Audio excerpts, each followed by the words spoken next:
อยชื่อเท้าปานทองสุนรัตน์อายุ20 ปีตอนนี้แม่นเรียนจบม .7 ก่อนที่น้องเรียนจบน้องก็ได้มีความฝันว่าอยากเปิดร้านซ่อมแปลงรถจนกระทั่งนั้นได้มาเจอโครงการนี้เพิ่นช่วยฝึกสอนอบรมมอบเงินทุนให้เฮาส่วนหนึ่ง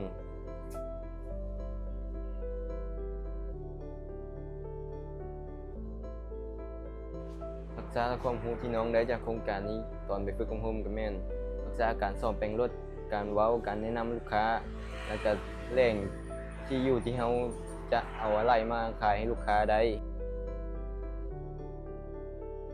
ช่วงแรกของการเปิดร้านก็ยากลำบากนะต้องมาช่วยพวกเฮ็ดเวียกแล้วก็ต้องไปหาเรียนอีกเพราะว่าเฮายังเรียนบ่จบในช่วงนั้นก็ที่น้องเรียนจบมากับแม่นเฮาก็ได้เฮ็ดเวียกดีขึ้นเพราะว่าเฮาบ่ได้โฟกัส2อย่างพร้อมกันเลยหลังจากที่เรียนจบมาแล้วก็เฮาก็ได้ใช้การฝึกอบรมแบบอิสระเลยบ่ต้องไปโฟกัสกับการเรียนอีกได้โฟกัสกับการเฮ็ดเวียกไปเลยแล้วเฮ็ดให้เฮาเห็นผลดีขึ้นเพื่อสิดีขึ้นก็ใช้เวลาตั้ง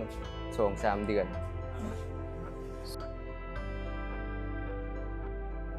หลังจากที่เฮาได้เริ่มเปิดร้านตัวเองก็เฮาก็มีความรู้ความสามารถแล้วก็สำนีสำนาญเพิ่มขึ้นแล้วก็เงินเก็บเฮาก็จากเดือนหนึ่งเฮาก็เฉลี่ย3 ล้านเดี๋ยวนี้เฮาก็เพิ่มขึ้นมาอีก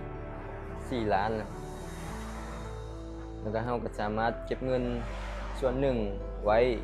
เพื่อเฮาเป็นหยังเฮาก็เอาออกมาใช้ได้บ่อยากซื้ออุปกรณ์หยังเฮาก็เอาออกมาใช้ได้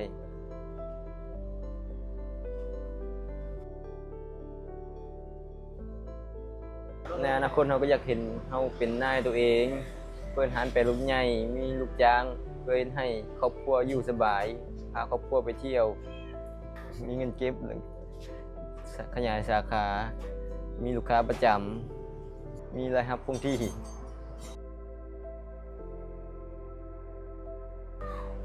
ขอขอบใจเนาะช่วยทุนกับที่เปิดโอกาสให้เราจากที่บ่มีโอกาสมีแต่ความฝันอยู่ลอยๆขอขอบใจเพิ่นที่มอบทุนให้เราได้มีโอกาสได้เฮ็ดได้สานต่อความฝัน